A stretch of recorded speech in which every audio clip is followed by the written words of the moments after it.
मेरा नाम नैना है। मैं अपने माँ बाप की इकलौती बेटी हूँ। भगवान ने मुझे दिल खोलकर खूबसूरत बनाया, लेकिन पैसा नहीं दिया। हम बहुत गरीब थे और इसकी एक वजह थी कि मेरा बाप जुआरी था। कुछ काम नहीं करते थे, बस जुआ खेलते रहते थे। घर का सामान बेचते और उस पैसे से जुआ खेलते। धीरे धीरे घर का सारा सामान खत्म हो गया था। घर में टूटे फूटे सामान के अलावा कुछ भी नहीं था। कभी कभी तो हमें भूखे पेट भी सोना पड़ता था। शुरू शुरू में मेरी माँ ने मेरे पापा को समझाने की बहुत कोशिश की। आपस में दोनों की लड़ाई होती थी, लेकिन मेरे पापा कभी कभी मेरी मम्मी पर हाथ उठा दिया करते थे। तंग आकर मेरी माँ ने मेरे पापा को उनके हाल पर छोड़ दिया और खुद काम करने लगी। वह लोगों के घरों की सफाई करती, दूसरों के झूठे बर्तन धोती। तब कहीं जाकर शाम को हमें रोटी नसीब होती थी। लेकिन मेरी माँ ज़्यादा दिन हमारे साथ नहीं रह सकी। पापा का गम मम्मी ने अपने दिल पर लगा लिया और एक दिन ऐसे ही बिस्तर से लगी, दोबारा नहीं उठी। मम्मी हमें छोड़कर चले गई। रिश्तेदारों ने तो हमसे पहले ही मुंह मोड़ लिया था। पापा की गलत हरकतों की वजह से ना कोई हमें अपने घर बुलाता था और ना ही हमारे घर कोई आता था। मम्मी के जाने के बाद मैं बिल्कुल अकेली रह गई थी। पापा भी पूरा पूरा दिन घर से गायब रहते थे। कभी रोटी मिल गई तो कभी भूखे पेट ही सोना पड़ता था। आज भी मैं घर में बैठी मम्मी को याद कर रही थी कि तभी जोर की आवाज़ के साथ दरवाज़ा खुला। देखा तो पापा थे। पापा मुझे देखते ही रोने लगे और कहने लगे, नैना बेटा, मुझे माफ़ कर दे, मैं तुझे हार गया हूँ। पापा की बात सुनकर मैं सिर पर आसमान गिर पड़ा। मैं रोने लगी। मेरे दिमाग में सिर्फ पापा के शब्द गूंज रहे थे। पापा बोले, नैना, मैंने तुझे जुए में हार दिया है। पापा कुछ और भी कह रहे थे, मुझे माफ़ कर दो। बाहर कुछ लोग तुम्हें लेने के लिए खड़े हैं, तुम उनके साथ चले जाओ। मैंने अपने पापा को गुस्से भरी नज़रों से देखा और बोली, पापा, मैं सोच भी नहीं सकती थी कि तुम अपनी बेटी को जुए में हार दोगे। तुम बाप नहीं, कसाई हो। मुझे तुमसे नफरत है। पापा, मैं दोबारा तुम्हारी शक्ल भी नहीं देखना चाहती। मेरे पापा हाथ जोड़े मेरे सामने खड़े मुझसे माफ़ी मांग रहे थे, साथ ही साथ रो भी रहे थे। लेकिन मुझे उनके रोने की कोई परवाह नहीं थी। उन्होंने मेरे साथ अच्छा नहीं किया। अपनी सगी बेटी को जुए में हार बैठे। अगर जुआ ही खेलना था तो बेटी को दांव पर लगाने की क्या ज़रूरत थी। तभी बाहर दरवाजे पर जोर जोर से खटकाने की आवाज़ें आने लगी। बाहर वही लोग दरवाज़ा पीट रहे थे जिसने जुए में मुझे जीता था, और वह कह रहे थे, जल्दी करो, हमारे पास समय नहीं है, वरना हम लोग दरवाज़ा तोड़कर अंदर आ जाएंगे। मैंने नफरत भरी नज़र पहले दरवाजे पर डाली और फिर अपने पापा पर डाली। जी चाह रहा था या तो पापा को ख़त्म कर दूं या खुद को ही मार डालूं। पापा फिर बोले, मुझे माफ़ कर दो, मैं तुम्हारा गुनहगार हूँ, और हाथ पकड़कर बाहर ले आए। बाहर दो लड़के खड़े थे जो शक्ल से ही बदमाश लग रहे थे। पापा ने मेरा हाथ उन लड़कों के हाथ में दे दिया और वह मुझे लेकर गाड़ी में बैठ गए। मैं चीखती रही, चिल्लाती रही, पापा पापा कहती रही। पापा दरवाजे पर बैठे रो रहे थे और रोते रोते वही ढेर हो गए। दोनों लड़के मुझे एक कोठे पर ले गए और कोठे की मालकिन को मुझे बेच दिया। वो पैसे लेकर खुशी खुशी चले गए। कोठे की मालकिन ने एक लड़के को बुलाया, विनय, इसे लड़कियों वाले कमरे में ले जाओ, आज से यह यहीं रहेंगी। कोठे की मालकिन बड़ी खौफनाक शक्ल की औरत थी, भैंस की तरह पली हुई थी, चेहरा मेकअप से भरा हुआ था। मैं डरती डरती उस लड़की के साथ कमरे में आ गई। वहाँ 5-6 लड़कियाँ और भी मौजूद थी जो हैरत भरी नज़रों से मुझे देख रही थी। मैं एक चारपाई पर बैठकर रोने लगी। सारी लड़कियाँ मुझे अजीब सी नज़रों से घूर रही थी। उनकी नज़रों में मेरे लिए बिल्कुल भी दया नहीं थी, लेकिन उनमें से एक लड़की को मेरे ऊपर दया आ गई और वह उठकर मेरे पास आ गई और कहने लगी, बहन, यहाँ जो भी लड़की आती है उसका रोना बेकार होता है, इसलिए तुम भी ना रो और सब्र से काम लो। उसकी बात सही थी, लेकिन मैं क्या करती। मेरा दिल चाह रहा था कि मैं इतना रो कि रोते रोते ही मेरी जान निकल जाए। मेरे बाप ने मुझे जुए में हार दिया था। कैसा बाप था। उस बाप को अपनी बेटी पर जरा भी रहम नहीं आया। इस कोठे पर मुजरे के अलावा और भी गलत काम होता था। वहाँ जितनी भी लड़कियाँ थी सब गलत धंधों में पड़ी हुई थी। कुछ ही देर हुए थे कि विनय आया और मेरी फ़ोटो खींचकर चला गया। मैंने उस लड़की से पूछा कि उसने मेरी तस्वीर क्यों खींची, तो वह लड़की कहने लगी, ग्राहक आएंगे तो मालकिन उन्हें सब लड़कियों की तस्वीर दिखाती है। जिस ग्राहक को जो लड़की पसंद आएंगी वह उसी के साथ रात गुजारे। यह सुनकर तो मेरी रूह कांप उठी। सोचकर ही मुझे घिन आने लगी। रात हुई तो विनय कमरे में आया और एक लड़की का नाम पुकारा, वीना आ जाओ। वीना नाम कि वह लड़की विनय के साथ चली आई और मैं थर-थर काँपती रह गई। मुझे बहुत डर लग रहा था, विनय दोबारा आएगा और मेरा ही नाम पुकारेगा। मैं दिल ही दिल में भगवान से अपनी इज्जत की भीख मांग रही थी कि मेरी बारी ना आए। थोड़ी देर के बाद वह आया और लड़कियों का नाम पुकारता चला गया। अपना नाम सुनकर हर लड़की विनय के साथ चली जाती। धीरे-धीरे करके आखिर मैं बच गई थी। अब तो मुझे पक्का यकीन आ गया कि इस बार विनय मुझे ही लेकर जाएगा। इस ख्याल से ही मैं काँप उठी थी। किसी गैर मर्द के पास जाने के ख्याल से ही मुझे घिन आ रही थी। सारी रात गुजर गई लेकिन मेरे लिए ग्राहक नहीं आया, तो मैं भगवान को धन्यवाद किया कि उसने मेरी इज्जत बचा ली। मेरे भगवान की मेरे ऊपर बहुत कृपा थी कि मेरी इज्जत सही सलामत बची रही। अनजान जगह थी, इसलिए रात भर मुझे नींद भी नहीं आई और फिर हर पल यह डर भी लगा रहता कि कहीं विनय मेरा नाम ना पुकार ले। इसलिए सुबह हुई तो सारी लड़कियां बारी बारी आकर अपने अपने बिस्तर पर सो गई। सारी रात जागने की वजह से मुझे भी नींद आ रही थी, इसलिए मैं भी सो गई। दोपहर के 2 बजे का समय था जब विनय ने आकर सब लड़कियों को जगा दिया, लेकिन मुझे नहीं जगाया। पता नहीं क्यों। शाम हुई तो मालकिन कमरे में आई और बहुत ही गुस्से से बोली, रात को किस लड़की की तबीयत खराब थी। हम सब लड़कियों ने एक दूसरे की तरफ देखा। तभी एक लड़की ने मेरी तरफ इशारा करके बताया तो मालकिन मेरे पास आई और मुझे ऊपर से नीचे तक गौर से देखने के बाद बोली, देखो लड़की, मैंने तुम्हें भारी कीमत देकर खरीदा है, इसलिए तबीयत की खराबी का बहाना नहीं चलेगा। तुमने हमेशा यही रहना है और मैं जो कहूँगी तुम्हें करना पड़ेगा, वरना तुम्हारे लिए अच्छा नहीं होगा। तुम्हारी भलाई इसी में है कि रोना धोना छोड़ दो और अपने घर को भूल जाओ। मैंने उस औरत के सामने हाथ जोड़ दिए और उससे मिन्नतें करने लगी, भगवान के लिए मुझे यहाँ से जाने दो। मैं इस टाइप की लड़की नहीं हूँ। मैं इज्जतदार घराने से ताल्लुक़ रखती हूँ। मालकिन गुस्से भरी नज़रों से मुझे घूरा और फिर सब लड़कियों की तरफ देखकर कहने लगी, ये सारी लड़कियाँ भी इज्जतदार घराने से ताल्लुक़ रखती थी। बस मुझे और कुछ नहीं कहना और सुनना है। आज रात बहुत ही स्पेशल ग्राहक आ रहा है। तुम सब लड़कियों में खूबसूरत हो और कम उम्र भी हो। उसको भी खूबसूरत और कम उम्र की लड़कियां पसंद है, इसलिए अच्छे से तैयार हो जाओ। विनय तुम्हें नया सूट लाकर दे देगा। फिर वह दूसरी लड़कियों को भी अच्छे से तैयार होने के लिए कहकर चली गई और मैं बिस्तर पर बैठकर फूट फूट कर अपनी किस्मत पर रोने लगी। विनय ने मुझे एक नया सूट लाकर दे दिया था, चाहती थी, लेकिन एक लड़की ने बताया कि जो लड़की मालकिन की बात नहीं मानती है वह उसे कोड़े से मारती है। मैं डर गई थी। मैं तैयार होकर एक जगह पर बैठ गई। यह सच था कि मैंने वह सूट पहन लिया और तैयार हो गई और वहाँ पर जितनी भी लड़कियाँ थी मैं उनमें सबसे ज़्यादा खूबसूरत थी और कम उम्र भी थी। इसलिए मैं जब तैयार होकर बैठी तो सब लड़कियां मुझे घूर घूर कर देख रही थी। रात हुई और ग्राहकों का आना जाना शुरू हो गया। विनय कमरे में आकर लड़की का नाम पुकारता और वह लड़की उसके साथ चली जाती। मालकिन की बात मेरे दिमाग में गूंज रही थी कि आज रात खास ग्राहक आ रहा है, उसे खूबसूरत लड़कियां पसंद है, शायद वह मुझे पसंद कर ले और मुझे उसके साथ रात गुजारना पड़े। मैं अंदर ही अंदर काँप रही थी। समय गुजरता गया और सारी लड़कियां कमरे से चली गई। उस रात भी ऐसा ही हुआ। सारी लड़कियां चली गई और मैं अकेली रह गई। मैं सारी रात जागती रही, लेकिन विनय मुझे बुलाने नहीं आया। मैंने फिर भगवान का धन्यवाद किया, उसने एक बार फिर मेरी इज्जत बचा ली थी। सुबह हुई, सारी लड़कियां आकर फिर से अपनी जगह सो गई। मुझे भी नींद आ रही थी। अब तो रोज ही यही होने लगा था। मेरे समझ में नहीं आ रहा था कि ग्राहक मुझे पसंद क्यों नहीं करते थे। एक तरह से तो वह मेरे लिए बहुत अच्छा था। बस मेरे दिमाग में यह बात जरूर आई, मैं ही क्यों बच जाती हूँ, कोई मुझे क्यों नहीं बुलाता। मैं खूबसूरत भी बहुत थी, फिर भी मैं किसी को पसंद क्यों नहीं आती थी। मैं अपने खानदान में सबसे खूबसूरत थी। मेरी कज़न मुझसे जलती रहती थी मेरी खूबसूरती की वजह से। हालांकि मेरे बाप की गलत हरकतों की वजह से कोई रिश्तेदार हमारे घर नहीं आता था और मेरे बाप की गलत आदतों की वजह से ही अब तक मेरा कोई रिश्ता भी नहीं आया था। कभी कभी माता पिता के बुरे कर्म औलाद को भुगतना पड़ते हैं। उनके काली करतूतों के दाग दामन पर लग जाते हैं और यही काले दाग उनके रिश्ते में रुकावट भी बन जाते हैं। मेरी माँ तो बहुत अच्छी थी और बहुत ही सब्र वाली औरत थी, लेकिन मेरा बाप अच्छा नहीं था। मम्मी मुझे बताया करती थी कि तेरे पापा शादी से पहले ठीक थे, शादी के बाद ही उन्हें जुए की लत लगी थी। जब घर का सारा सामान को बेच चुके थे तो मम्मी के पैसों पर उनकी लार टपकने लगी थी।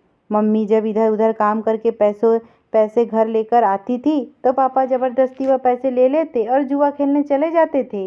मम्मी उन्हें लाख समझाती कि राकेश, अपनी यह गलत आदत छोड़ दो, यह हराम की कमाई है और यह हमारे घर को बर्बाद कर देंगी। तुम्हारी गलत आदतों की वजह से नैना का रिश्ता भी कहीं नहीं हो पाएगा। कोई भी हमारे घर आना पसंद नहीं करता। फिर हमारी बेटी को अपने घर बहू बनाकर क्यों ले जाएगा। लेकिन मेरे पापा को कोई भी बात समझ में नहीं आती थी। मम्मी ज़्यादा कुछ कहती तो पापा मम्मी पर हाथ उठाते, उन्हें मारते पीटते। कभी कभी तो मुझे और मम्मी को पानी पीकर ही सोना पड़ता था। मम्मी के जाने के बाद मैं बिल्कुल अकेली रह गई थी, लेकिन मुझे बिल्कुल भी उम्मीद नहीं थी कि पापा मेरे साथ यह भी कर सकते हैं।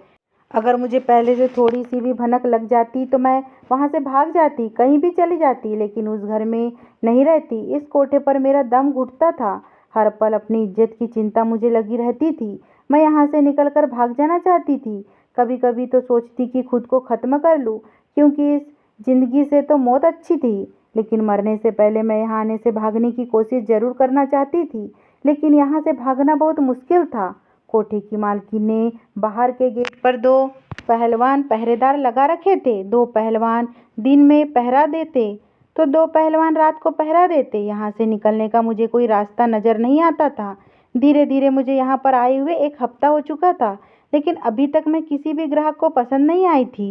मैं पूरी रात इसी डर में जागती रहती कि कहीं कोई मुझे पसंद ना कर ले। लेकिन पूरी रात निकल जाती और विनय मुझे बुलाने नहीं आता। सुबह जाकर कहीं मेरी आँख लगती थी।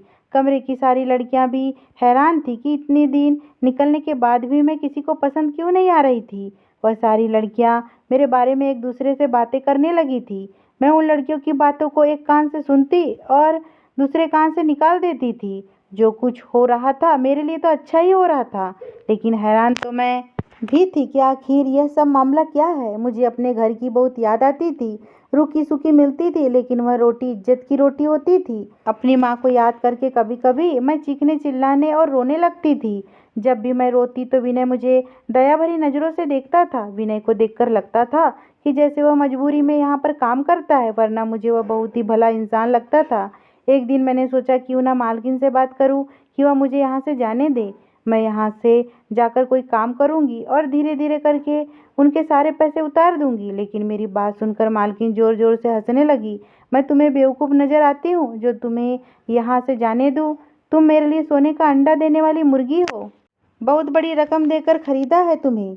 इतनी आसानी से मैं तुम्हें कैसे छोड़ सकती हूँ? मैं रोती रही, उनसे मिन्नतें करती रही, उनके पैरों पर भी गिर पड़ी, लेकिन उसे मुझ पर दया नहीं आई। थक हार कर अपनी किस्मत को रोते हुए मैं अपने कमरे में वापस आ गई। उस रात जब विनय के बुलाने पर चली गई और कमरे में अकेली मैं बची थी, तो मैं बाहर निकल कर आई। मैं यहाँ से भागने का कोई रास्ता तलाश करना चाहती थी, लेकिन मुझे सामने ही विनय दिखाई दिया। वह किसी आदमी से बात कर रहा था और मेरी तस्वीर उसको दिखा रहा था। उस आदमी को देखते ही मेरे सिर पर आसमान गिर पड़ा। वह आदमी तो मेरे ही मोहल्ले का था। 50 साल की उम्र हो गई थी और जवान बेटियों का बाप था। पूरे मोहल्ले में अपनी शराबत की वजह से मशहूर था, लेकिन आज उसकी शराबत की पोल खुल गई थी। मैं कमरे में वापस आ गई, भगवान को याद कर रही थी, हे भगवान आज मेरी इज्जत फिर से बचा ले। ऐसे ही करके आधा घंटा गुजर गया, लेकिन वह आदमी अंदर नहीं आया। मैंने थोड़ी देर बाद जाकर बाहर देखा तो विनय बाहर बरामदे में कुर्सी पर बैठा हुआ था।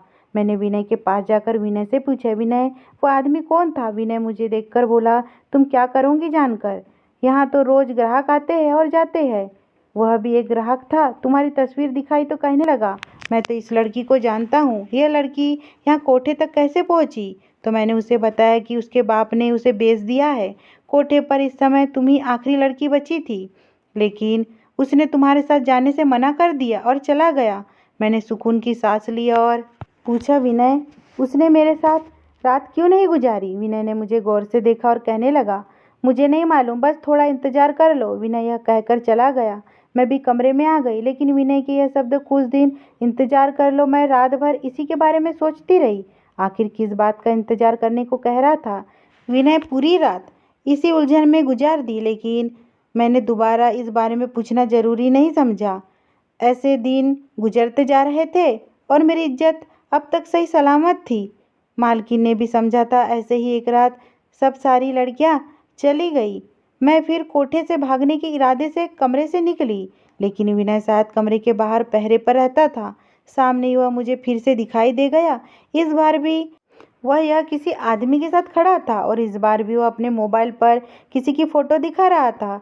इस बार मैं उसके मोबाइल नहीं देख पाई कि किसकी फ़ोटो है, लेकिन उस फोटो को देखते ही उस आदमी के चेहरे के रंग बदल गए थे। मोबाइल पर फोटो को देखकर वह आदमी बोला, मुझे मरने का कोई शौक नहीं है। अगर तुम्हारे कोठे में कोई दूसरी लड़की नहीं है तो मैं कल आ जाऊंगा। इतना कहकर वह चला गया और मैं उलझन में वहीं खड़ी रही। मैं विनय से पूछना ही चाहती थी कि तभी वहां पर मालकिन आ गई और विनय से पूछने लगी, विनय, ग्राहक को नई लड़की पसंद आई कि नहीं? विनय ने कहा कि नहीं मैडम जी, उसके पास पैसे कम थे और वह थोड़े पैसों पर लड़की के साथ रहने की जिद कर रहा था। मैं नहीं माना तो वह चला गया। मालकिन कहने लगी, तुमने ठीक किया, अभी तक उस लड़की को किसी मर्द ने छुआ नहीं है। मैं उसे किसी अमीर आदमी को पेश करूंगी तो वह मुझे ढेर सारे पैसे देगा। मालकिन की बात सुनकर मेरा दिल तड़प के रह गया। मैं उस पर झपट पड़ूं और उसका गला दबा दूं, लेकिन मैं ऐसा नहीं कर सकती थी। कमरे में लौट आई, लेकिन मैं विनय से बात करने के लिए बेचैन थी। उसने उस आदमी से क्या कहा था? जरूर मेरे ही बारे में बात कर रहा था, क्योंकि उस समय मैं ही एक लड़की थी। फिर उस आदमी ने मेरे साथ रहने से मना क्यों कर दिया? और उसने यह क्यों कहा कि मुझे मरने का कोई शौक नहीं? लेकिन पता नहीं मालकिन विनय के साथ क्या मीटिंग कर रही थी। वह उसके साथ ही बैठी रही। मैं बार बार बाहर जाती, लेकिन विनय के साथ मालकिन दिखाई देती तो मैं वापस कमरे में आ जाती। पूरी रात ऐसे ही गुजर गई और विनय से बात नहीं कर पाई। एक दिन मौका देखकर मैं विनय के पास चली गई। मुझे देखते ही विनय बौखला गया। उसने मेरे बाजू को पकड़ा और जल्दी से मुझे खींचता हुआ कमरे में ले आया और गुस्से से बोला, तुम पागल तो नहीं हो गई हो? बाहर क्यों आई? अगर तुम्हें मालकिन ने देख लिया होता तो तुम्हारी खैर नहीं थी। मैंने उसे कहा, विनय, मुझे तुमसे कुछ बात करनी है। लेकिन उसने मेरी एक ना सुनी और मुझे अंदर कमरे में भेज दिया। मुझे बहुत गुस्सा आया, लेकिन मैंने गुस्सा अंदर ही अंदर पी लिया। मैं सोच रही थी कि मेरी इज्जत बची रहेगी और मैं किसी को पसंद नहीं आऊंगी, मगर यह मेरी गलतफहमी साबित हुई। एक रात जब सब लड़कियां अपने अपने काम पर चले गई तो मैं कमरे में अकेली रह गई कि तभी दरवाजे पर मुझे किसी की आवाज़ सुनाई दी। मैंने कान लगाकर सुनने की कोशिश की कि बाहर एक लड़का कह रहा था, हाँ, मुझे यह लड़की चाहिए, मैं इसी के साथ रात गुजारना चाहता हूँ। यह सुनते ही मेरी जान निकल गई और मैं समझ गई कि आज रात मेरी इज्जत तार तार हो जाएगी और मैं खुद को भी मुंह दिखाने के काबिल नहीं रहूंगी। मैं रोने लगी, लेकिन मेरा रोना ना मालकिन का दिल मोम का कर सका और ना ही विनय का। मुझ पर दया आई। विनय ने ले जाकर मुझे एक कमरे में छोड़ दिया और कहने लगा, परेशान ना हो नैना, जो लड़का आ रहा है उससे बात कर लो। मैंने गुस्से से कहा, मुझे कोई भी बात करने की जरूरत नहीं है। लेकिन उसने मेरी नहीं सुनी और मुझे छोड़कर चला गया। मैंने धड़कते दिल और कांपते पैरों के साथ कमरे में पैर रखा। वह जो कोई भी था दरवाजे की तरफ पीठ किए हुए खड़ा था। मैं उसके पीछे जाकर खड़ी हो गई। वह जब मुड़ा तो उसे देखकर मेरी जान ही निकल गई। वह तो मोहित था, मेरे ही मोहल्ले में रहता था, हमारे घर के साथ घर उसका था। जब मेरी माँ जिंदा थी तो उसने अपना रिश्ता मेरे लिए भेजा था, लेकिन उस समय मैं अपनी खूबसूरती के नशे में चूर थी और मैंने मोहित का रिश्ता मना कर दिया था, क्योंकि मोहित का एक्सीडेंट में एक पैर खराब हो गया था। वह लंगड़ा कर चलता था। मैंने यह कहकर रिश्ता ठुकरा दिया था कि भले ही हम गरीब हैं, लेकिन मम्मी, मैं किसी लंगड़े आदमी से शादी नहीं करूंगी। मम्मी ने उस समय मुझे बहुत समझाया था कि नैना, तेरे बाप की जो हरकत है उन्हें देखते यह बहुत अच्छा है, तुम बहुत खुश रहोगी। मोहित तुझसे बहुत प्यार करता है। और शायद यह सच था। मोहित मुझसे बहुत प्यार करता था। जब मैंने उसका रिश्ता ठुकरा दिया तो वह मेरे पास आया और उसने आंखों में आंसू भरते हुए कहा था, नैना, मैं तुमसे बहुत प्यार करता हूँ, मैं तुम्हें पूरी जिंदगी खुश रखूंगा, कभी तुम्हें शिकायत का मौका नहीं दूंगा। लेकिन मैंने उसकी नहीं सुनी थी। आज मोहित को अपने सामने खड़ा देखकर मुझे गुस्से की सीमा नहीं रही। मैं उस पर जोर जोर से चीख पड़ी थी। मैंने गुस्से से कहा, मोहित, तुम तो बहुत शरीफ बनते थे, मेरी मोहब्बत का दम भरते थे, और आज अपनी हवस मिटाने के लिए यहाँ तक चले आए। मैंने गुस्से से मोहित को बहुत कुछ बोल दिया था। मोहित ने मुझे कंधों से पकड़ते हुए कहा, होश में आओ नैना, मैं यहाँ अपनी हवस मिटाने नहीं बल्कि तुम्हारी इज्जत बचाने आया हूँ। मोहित की बात सुनकर मैं वहीं पर खड़ी रह गई। फिर मोहित ने बताना शुरू किया कि नैना, यह तो तुम्हें पता है कि मैं तुमसे कितनी मोहब्बत करता था। जब तुमने रिश्ते के लिए मना कर दिया तब भी तुम्हारी मोहब्बत को अपने दिल से नहीं निकाल सका। जिस दिन तुम्हें वह लड़के उठाकर तुम्हारे घर से ले गए थे, मैं सब कुछ देख रहा था। मैंने उन लड़कों का पीछा किया, लेकिन तब तक वह लड़के कोठे पर तुम्हें बेच चुके थे। मैंने कोठे के मालकिन से भी बात की थी, लेकिन वह नहीं मानी। कोठे की मालकिन बहुत ज़्यादा पैसों के लिए कह रही थी। जितने पैसे वह मांग रही थी इतने पैसे मेरे पास नहीं थे। फिर मेरी नज़र विनय पर पड़ी थी और मैं उसे देखकर हैरान रह गया था। मैं और विनय एक ही क्लास में पढ़ते थे। गरीबी ने विनय से यह काम करवाया और वह यहाँ पर नौकरी करने लगा था। जब मैंने विनय से बात की तो विनय ने मुझे विश्वास दिलाया था कि तुम्हारी नैना की इज्जत पर आँच नहीं आने दूंगा। तुम्हारे लिए जब भी कोई ग्राहक आता था तो विनय उससे कह देता कि उस लड़की को एड्स है, यह अपने ज़िंदगी के आखिरी दिन काट रही है, इसलिए कोई भी ग्राहक तुम्हें पसंद नहीं करता था। धीरे धीरे करके दिन ऐसे ही गुजर रहे थे और तब तक मैं तुम्हें बाहर निकालने की तरकीब सोचने लगा था। मैं पैसों का इंतजाम करना चाहता था लेकिन नहीं कर पा रहा था। फिर विनय ने ही मुझे यह आइडिया दिया था कि तुम रात के अंधेरे में नैना को लेकर यहाँ से भाग जाओ, मैं तुम्हारे भागने का पूरा इंतजाम कर दूंगा और आज मैं तुम्हें यहाँ से निकालने आया हूँ। विनय ने इस कोठे की मालकिन को चाय में नींद की गोलियां मिलाकर दे दी। वह सुबह से पहले नहीं उठेंगी। अब सारी परेशानी गेट पर पहरा देते हुए पहरेदार की थी। मैं मोहित की बातें सुन रही थी और दिल ही दिल में शर्मिंदा हो रही थी। जिस इंसान को मैंने एक छोटी सी कमी के कारण ठुकरा दिया था, आज वो मेरे खातिर बड़ा कदम उठाने आ गया था, यहाँ तक कि अपनी जान को भी जोखिम में डाल दिया था। मैं रोते हुए मोहित के गले लग गई और बोली, मोहित मुझे माफ़ कर दो जो मैं तुम्हारे प्यार को पहचान ना पाई। तुम बहुत अच्छे हो लेकिन मैं बहुत बुरी हूँ। मैं तो तुम्हारे प्यार के काबिल भी नहीं हूँ, मुझे माफ़ कर दो। मोहित मैं बहुत बुरी हूँ। मोहित ने मेरे आंसू साफ किए और मेरे माथे को चूमते हुए बोला, नैना मैंने तुमसे दिल की गहराइयों से मोहब्बत की है। हाँ, तुम्हारे इनकार के बाद भी मैं तुम्हारी मोहब्बत अपने दिल से निकाल नहीं पाया हूँ। आज भी मैं तुमसे उतनी ही मोहब्बत करता हूँ। तुम बिल्कुल भी परेशान मत हो, हम यहाँ से सही सलामत निकल जाएंगे और देखना फिर हमारी ज़िंदगी में कोई दुख कोई परेशानी नहीं होगी। अभी हम यहाँ बातें कर रहे थे कि तभी विनय अंदर आया। उसने कहा कि मालकिन सो चुकी है और एक पहरेदार बाथरूम में है। एक को मैं बातों में उलझाता हूँ, तुम जल्दी से निकल जाओ। मैंने विनय को धन्यवाद दिया। मैंने कहा, विनय मैं तुम्हारे एहसानों का बदला पूरी ज़िंदगी नहीं चुका सकती। विनय ने मेरे सिर पर हाथ फेरा और कहा कि मैं जो कुछ भी करता हूँ मजबूरी में करता हूँ। मैंने तुम्हें अपनी छोटी बहन माना है और बहनें भाइयों के एहसान नहीं चुकाया करती है बल्कि उन पर हक जताया करती है। विनय की बात सुनकर मैं मुस्कुरा दी। विनय ने कहा, जल्दी करो, ज़्यादा समय नहीं है हमारे पास। मोहित मेरा हाथ पकड़कर जल्दी से गेट की तरफ जाने लगा। पहरेदार को विनय ने अपनी बातों में लगा लिया और हम जल्दी से गेट पार कर गए। कोठे के बाहर निकलते ही मुझे ऐसा लगा जैसे मुझे नई जिंदगी मिल गई हो। मेरे पैर तो खुशी के मारे जमीन पर ही नहीं पड़ रहे थे।